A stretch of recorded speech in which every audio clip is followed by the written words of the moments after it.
Economia, por Gilson Schwartz. Professor, o cenário mundial ficou mais difícil nesse final de terceiro trimestre do ano? O cenário mundial ficou bem mais complicado nas últimas semanas. O que parecia um primeiro semestre animador, com recuperação econômica, vacinação em massa nos países desenvolvidos, controle sobre a pandemia, redução do alarme nas áreas produtivas e mesmo uma perspectiva de retomada do financiamento ao crescimento de longo prazo, tudo isso foi se diluindo e virou medo de inflação, bancos centrais preocupados já em não prolongar demais a ajuda econômica e um debate praticamente encarniçado nos Estados Unidos entre democratas e republicanos quanto a viabilizar um pacote de defesa social da ordem de 3,5 trilhões de dólares. O pacote para infraestrutura de 1 trilhão de dólares já foi encaminhado, já se conseguiu um consenso, mas quando o assunto é sociedade e proteção social, a briga é grande. No Wall Street Journal e outros jornais que representam a opinião dominante no sistema financeiro, a grande discussão do momento é a inflação. A inflação está voltando, talvez seja algo parecido com a inflação difícil de controlar, uma inflação que se prolongava no tempo dos democratas, nos anos 70. Já começa esse discurso de associar políticas democratas, políticas econômicas democráticas, com populismo, com excesso de gasto público, com uma inviabilidade de sustentar o crescimento no longo prazo. Isso exatamente no momento em que o mesmo governo Biden também pressiona para aumentar a tributação sobre os mais ricos. A verdade, nos Estados Unidos, assim como no Brasil, é que as elites que estão mais bem posicionadas para se defender dos efeitos tanto sanitários quanto econômicos dessa crise global, essa elite tem horror a qualquer coisa que lembre inclusão e gasto público. Já começa a campanha dizendo que, gasto público demais leva à inflação e que é preciso aumentar a taxa de juros para evitar um descontrole inflacionário. Esse tipo de terrorismo está nas páginas dos jornais e está nas decisões de política econômica. Nos Estados Unidos, o Banco Central vai antecipando a data em que provavelmente terá que elevar as taxas de juros, já vai se falando cada vez mais que é preciso reduzir o papel do Banco Central no resgate das economias, e no Brasil também a elevação da taxa de juros aparece como aquela velha e providencial solução para todos os problemas. A União Europeia, também assustada com as ameaças ao crescimento, presencia debates muito semelhantes. Professor Gilson, qual a estratégia europeia para lidar com essa realidade? Ganha destaque a perspectiva de uma política de longo prazo de digitalização da cidadania e dos negócios. Plano de uma estratégia para a próxima década, que seria a década digital europeia, começa com a ideia de soberania digital e muito gasto público para garantir pelo menos 80% da população tenha skills, tenha habilidades, tenha competências para interagir com o mundo digital. São esperados 20 milhões de empregos de especialistas nas áreas de tecnologias da informação e comunicação. O resultado é muito claro. Seja nos Estados Unidos, seja na União Europeia, há esforços claros, explícitos, intensos dos governos para preparar uma nova geração, uma nova era de crescimento econômico baseado em novas tecnologias. Enquanto isso, países como o Brasil patinam cada vez mais, aumenta a exclusão, reduz-se os gastos públicos e aumenta-se a taxa de juros, como se isso fosse garantir um caminho sustentável para a retomada do crescimento econômico. O que acontece na prática é o aumento da desigualdade e o aumento do ceticismo da própria sociedade com relação à política e ao governo. A desigualdade entre países ricos e países pobres tende, portanto, a se agravar. E com isso, as nossas perspectivas de democratização correm risco também. Voltamos daqui a 2 semanas comentando as tendências de economia política e tecnologia no Brasil e no mundo. Eu, Simone Lemos, ouvi o professor Gilson Schwartz. Economia, por Gilson Schwartz.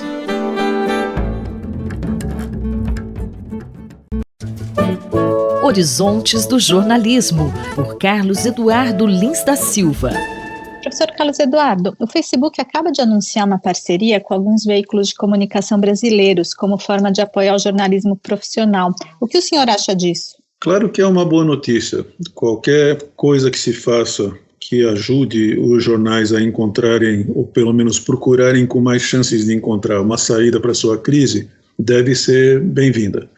Mas isso ainda é muito pouco comparado com aquilo que não só o Facebook, mas as outras plataformas de redes sociais também deveriam fazer, porque durante mais de 10 anos, 15 anos, essas plataformas têm usado o conteúdo produzido pelo jornalismo profissional, lucrado imensamente com ele, sem dar nenhuma ou muito pouca contrapartida. 80% de toda a publicidade digital hoje fica nas mãos dessas plataformas que fazem realmente um truste, como poucos trustes houve antes na história da economia mundial. Perto do que Facebook, Google, Amazon, Apple fazem, as 7 irmãs do petróleo eram brincadeira de criança.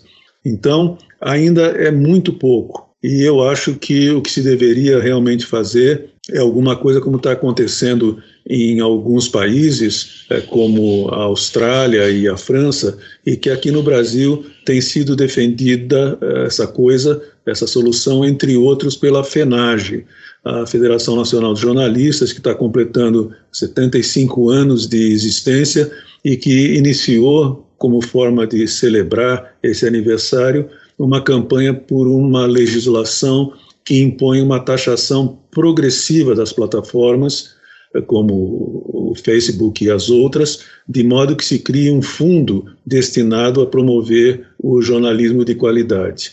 Tem toda uma jogada de imagem numa atitude dessas, né, de valorizar o jornalismo. Só que, por outro lado, matérias recentes do Wall Street Journal mostram que, apesar de saber que algumas mudanças no algoritmo de 2018 favoreciam a desinformação, o espalhamento de informação equivocada, o Facebook não fez muita coisa para resolver esse tipo de problema. Então, eles não dão com uma mão e tiram com a outra? Sem dúvida, Márcia. Sim, essa série de reportagens que o Wall Street Journal fez algumas semanas atrás, alguns dias atrás, é devastadora. Não só isso que você disse, que já seria suficientemente sério, que o Facebook, especificamente falando do Facebook agora, ela sabia de desinformação que era transmitida pela sua plataforma, na sua plataforma, inclusive sobre a questão de vacina contra a Covid-19, por exemplo, e não fez nada para coibir, não fez nada para impedir que isso continuasse sendo disseminado.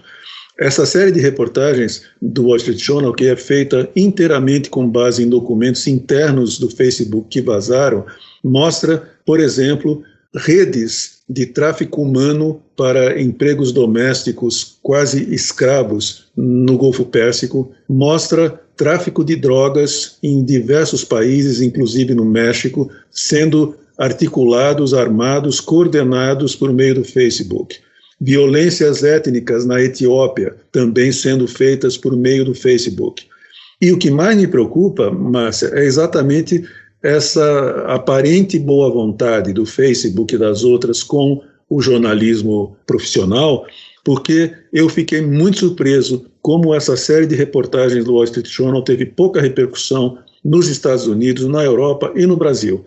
Pouquíssimo se repercutiu de um caso que, se fosse com as 7 irmãs do petróleo no século XX, se fosse com Lehman Brothers e os donos de Wall Street no começo do século XXI, isso seria matéria de primeira página de jornal, de início de transmissão de telejornais e faria com que houvesse uma consciência por parte da sociedade de que essas empresas têm feito muitos males para o cidadão, têm feito muitos males para as pessoas que se utilizam delas. É muito preocupante toda essa situação.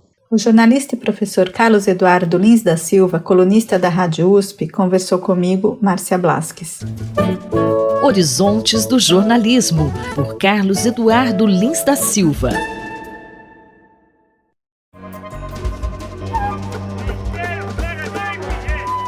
Saúde e Meio Ambiente, por Paulo Saldiva. Professor Paulo Saldiva, o que o senhor tem a dizer sobre as constantes queimadas que ocorrem cada vez mais perto dos centros urbanos. Olá, ouvintes da Rádio USP. É um prazer estar aqui falando sobre meio ambiente e saúde humana. O prazer se deve mais à oportunidade de estar aqui, conviver com os ouvintes, do que propriamente pelos temas que tenho que tratar, especialmente hoje. Nós vamos voltar a uma coisa que parecia antiga, que é a presença de queimadas dentro de uma área de influência das grandes zonas urbanas. As queimadas sempre foram um problema e continuam sendo cada vez mais, devido à ação criminosa, principalmente na região amazônica e centro-oeste. No entanto, o ressecamento da atmosfera, a mudança do regime de chuvas, tem feito que queimadas ocorram muito próximas às cidades.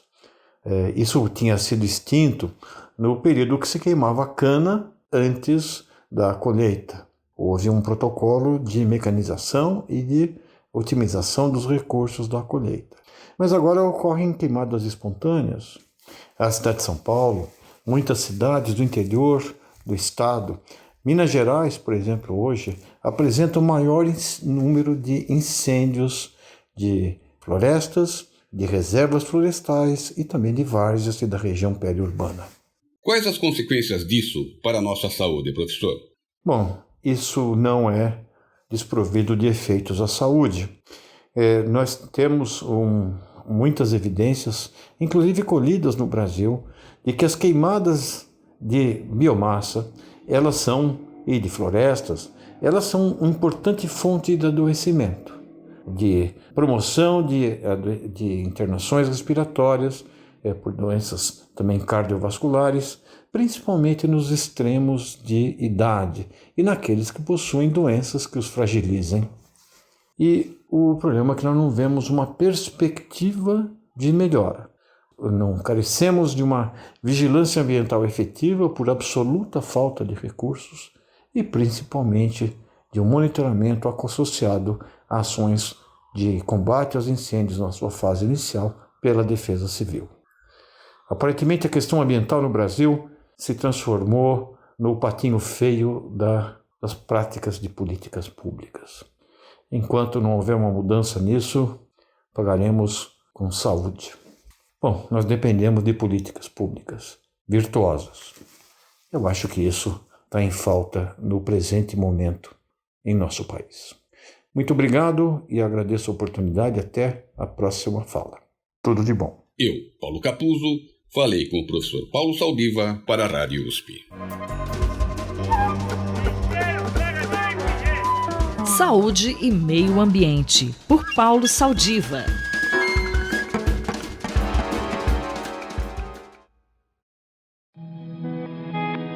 Ouvir imagens com Gisele Beigelman. Professora, a senhora foi ver a exposição Moderno Onde, Moderno Quando? Lili, eu fui ver sim a exposição Moderno Onde, Moderno Quando, no MAN, e é simplesmente imperdível.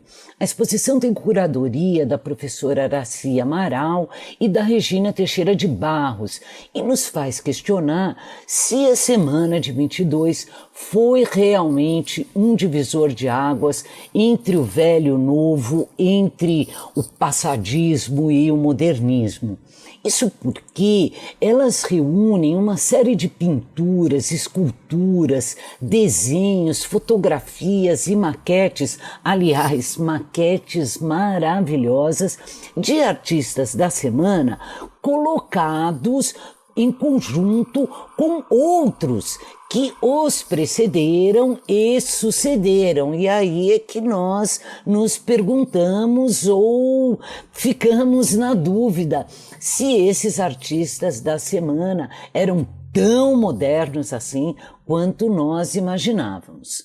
E quais os artistas ou obras que a senhora destaca? Olha, é difícil dizer qual é o destaque da mostra, mas eu faço aqui uma seleção muito pessoal, começando pelo privilégio, o prazer de ver a obra monumental, né, do Cícero Dias. Eu vi o mundo, ele começava no Recife, mas também pinturas do Flávio de Carvalho, as fotos do sensacional Valério Vieira, que eu particularmente simplesmente adoro, e um quadro da Abigail de Andrade, que é uma artista que foi literalmente deletada da história da arte. Em 1884, essa artista, então muito jovem, é uma artista proveniente de Vassouras, no Rio de Janeiro, conquistou a medalha de ouro da Exposição Geral de Belas Artes, uma exposição que era promovida pela monarquia brasileira.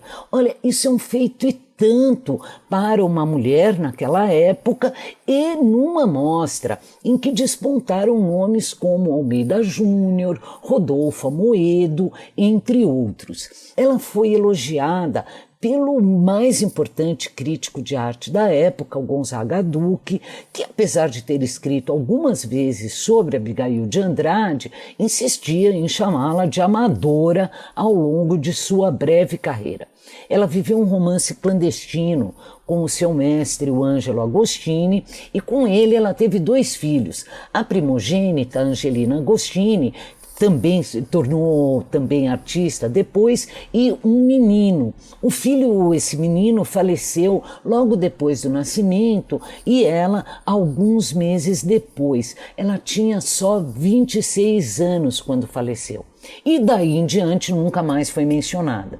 Quando a Pinacoteca de São Paulo organizou uma sala sobre o Salão de 1884, o nome da Abigail de Andrade sequer aparecia na lista dos premiados. Bom, meu tempo está acabando. Mais informação sobre esta artista e outras desse período você pode encontrar no livro da professora Ana Paula Simeone, Profissão Artista, publicado aqui pela EDUSP.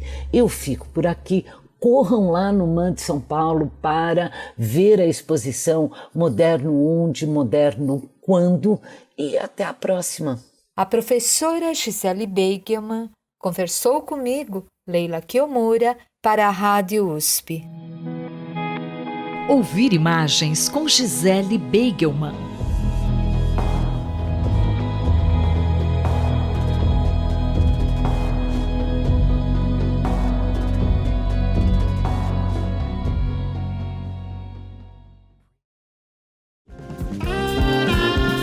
Corpo em Movimento, por José Carlos Fará.